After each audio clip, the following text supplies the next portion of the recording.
ข่าวเท่ายิงตาขี้เล็กก็หนึ่งญาติยับเอาเฮ็ดเป็นตัวอยู่วันไหนไม่สูงถึงพี่น้องผู้รับถามข่าวเงาเขาตั้งเสียงกูก็กูกนค่ะในวันมื้อในก็ต้องแม่นใส่ในวันที่12เดือนธันวาคมปี2เฮงไป25ในค่าออ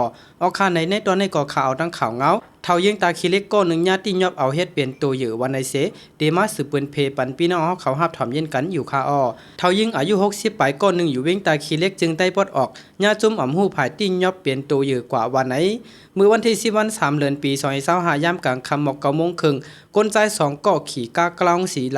ลำหนึ่งมาเกิดหิมเฮินป่าจามแสงอายุ60ปลายอยู่วันหมักย่างเอิงพังหมินจือเว้งตาขี้เล็กแลนลินใต้ไทยญาติยอบกว่าในเฮินมันนางในอยู่เยาว์นางยิงอายุ50ปลายก้อนหนึ่งเว้งตาขี้เล็กลาตีผู้โดยหอกว่าใจอ้อป่าจามแสงญาติยอบกว่าย้อนสังเลญาติยอบกว่าได้อำหู้คามันนางเปลี่ยนก้นเหตุการณ์ไปหมักมีก้อนหนึ่งย่อก็เปลี่ยนก้นมีเงิน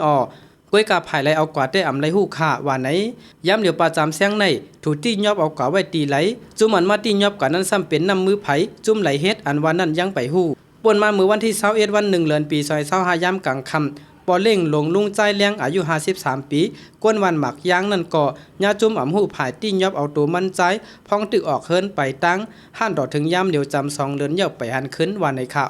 เจเวงตาขี้เล็กในผู้ลักจักขุดเหลืองนำแห้งกวนเมืองมีลองห่มลมภายซึกมันปลิกมันก่อมเอาปุนพรเกลิดปันเมื่อในวันนั้นยามกลางวันตีเจเวงตามมวยเว้งหลงตากุงก็เจ้าเฮิรนนางยิงญาติยอบมัดแตงเสจวนเอากว่าคู่ของเงินคำเจ้าเฮิรนหมัดเจ็บเฮาแห้งเลยหามส่งห้องยาวันในอยู่เยาเอาคาอันนี้ก็เลยหูจอมข่าวเงาคือดันเอาคาตอนในอันเกี่ยวกับได้ลองเท่ายิงตาขี้เล็กก่อนหนึ่งญาติยอบเอาเฮ็ดเป็นตัวเยอะในก็มีหนึ่งในข่าพี่น้องผู้ปันแห้วเขาข่าวเงาตอนในก็จุ่มข่าวผู้โดยฮอกใจศูนย์หักเตรียมต่างไว้เส